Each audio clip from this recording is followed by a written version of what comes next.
আমরা যারা পরিচিত ফেস, আমরা আন্দোলনে যাব না, আমরা তোমাদের আশেপাশে থাকবো। তখন আমি বললাম যে তোমরা মিছিলের মাঝখানের কাতারে থেকে, দ্বিতীয় সারিতে থেকে আগে যারা এই আন্দোলনে আসে এদের সাথে তোমরা জেনারেলাইজড হও, এদের সাথে মিশো, যেন সামনে যখন সুযোগ আসবে সেই সময় যখন তুমি হাসিনার বিরুদ্ধে স্লোগান ধরবা সে যেন ভয় না পাইয়া তোমার সাথে গলাটা মিলায়।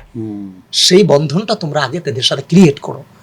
সেভাবেই হচ্ছে আপনার এরা মিছিল, স্লোগান, তারপরে হচ্ছে যে আপনার পরের দিন টিভির সাক্ষাৎকারটা কিরকম হবে, এটা আমরা পোলাপানকে কিন্তু আগের দিন শিখিয়ে দিতাম।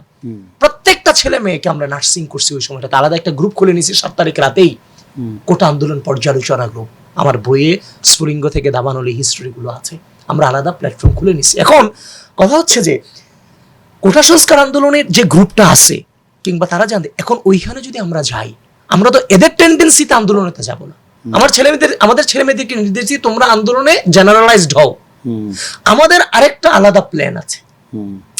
এখন আপনি এখানে হাসনাত, সার্জিস, আসিফ, নাহিদ সহ আরো যারা সমন্বয়ক সহ যারা সামনের সারিতে যারা ছিল, এখন ওই টেবিলে বসে তো হাসিনা পতনের আন্দোলনের চিন্তা করার কোনো দুঃসাহস নাই।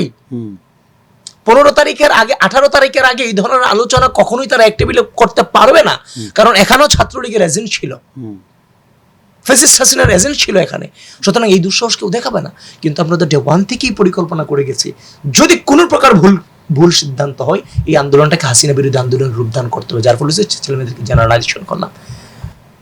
আল্লাহর কি খেলা দেখেন, মানে এখন আপনার কাছে মনে হইতে পারে এগুলো খুব কাল্পনিক আলোচনা।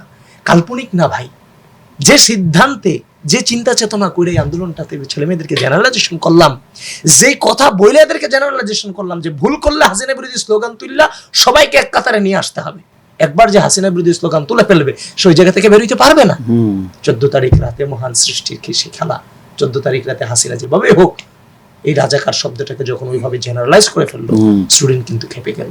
খেপে চারিদিক থেকে যখন মিছিল বের হলো, তখন আমাদের ওই গ্রুপের ভিতরে আমরা আলোচনা করতেছি আজকেই মোক্ষম সময়, এই রক্তের এই গরম অবস্থায় প্রত্যেকের রক্ত কিন্তু পায় নাই, সবার রক্ত এখন মাথায়।